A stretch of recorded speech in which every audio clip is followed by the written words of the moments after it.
बलिया की सियासत में एक नया चेहरा, लेकिन विरासत बेहद बड़ी। पूर्व प्रधानमंत्री चंद्रशेखर की बहू और पेशे से डॉक्टर सुषमा शेखर ने राजनीति में एंट्री मार दी है और आते ही बड़ा सियासी शंखनाद कर दिया है। हजारों समर्थकों की भीड़, सड़कों पर अभिवादन और महिलाओं का जबरदस्त हुजूम। यह कोई आम रोड शो नहीं, बल्कि बलिया के फेफना विधानसभा से 2027 चुनाव की तैयारी का ऐलान है।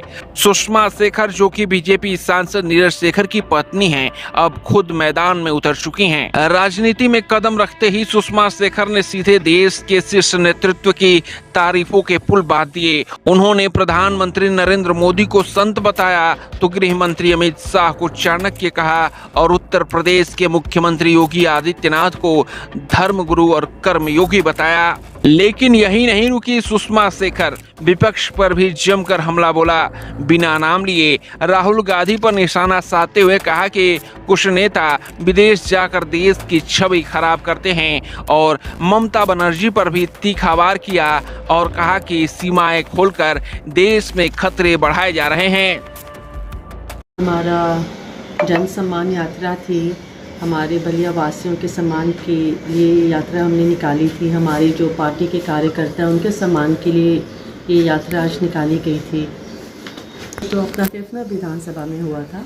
हाँ, भारी संख्या में तो लोग आए थे। लोगों ने बहुत स्नेह और आशीर्वाद दिया आज हमें। आने वाले वर्ष में फिर से विधानसभा चुनाव हो रहे हैं, तो उसी चुनाव के शंखनाद के लिए हमने आज ये किया था कि हम सब लोग, पार्टी के लोग, सारे कार्यकर्ता एकत्रित हों और फिर से हम पार्टी को एक नई बुलंदी पे ले जाएं।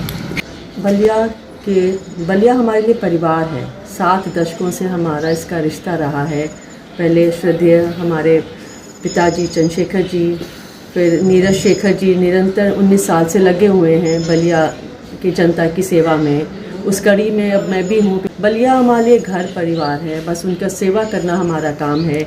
देश को मजबूती दिलाना, हमारे देश में भाजपा के अलावा कोई विकल्प नहीं है। ऐसी कोई पार्टी नहीं है जो देश हित के बारे में सोचे, जन कल्याण के बारे में सोचे। तो उसी की मजबूती के लिए हम निरंतर लगे हुए हैं। और मैं सब क्षेत्रों में भी जाती हूँ, बलिया में भी जाती हूँ, जहूराबाद, मोहम्मदाबाद, जितना हमारा लोकसभा क्षेत्र है, मैं सब जगह पे मैं जाती हूँ। राजनीति में तो सपने तो बहुत होते हैं। पिताजी तो एक जनहित के नेता थे। देश हित के लिए उन्होंने पूरा अपना जीवन समर्पण कर दिया। जितना उनसे हो सका, उनका हर एक क्षण वो लोगों के भलाई के लिए ही सोचते रहते थे। तो उनसे जितना हो सकता था उन्होंने किया। मेरा भी यही है। अब ये तो सपने नहीं है, यथार्थ हमारा जो है, हमें पता है समस्या हमारी अपनी है तो सुलझाएंगे हम खुद ही। हमारे संसाधन कम है, जनसंख्या ज़्यादा है, लेकिन हम सब मिलजुल के अपने जो भी है, जितनी भी हमारी बाधाएं, हम सबको दूर करेंगे। बस लोगों का सेवा भाव है, लोगों का अगर दुख मैं बांट सकूं तो मेरा सौभाग्य होगा। जैसा क्या कोई कारण रहा कि जैसे आपको अब राजनीति में आना और लोगों को सेवा करना? मैं भारतीय नागरिक हूँ, मेरा भी कर्तव्य है, मेरा भी समाज के प्रति कर्तव्य है। ये हमारा घर है, बलिया हमारा घर है, परिवार है। मैं अपना सिर्फ कर्तव्य का निवारण कर रही हूँ। कोई और विकल्प है भारतीय जनता पार्टी के अलावा? मुझे तो नहीं दिखता। आपके पास दिखता है तो आप हमें बताएं। बाकी जितनी भी सरकारें हैं, देश विरोधी, तो जितने भी विपक्ष के लोग हैं उनकी गतिविधियाँ ही मुझे देश विरोधी लगती हैं।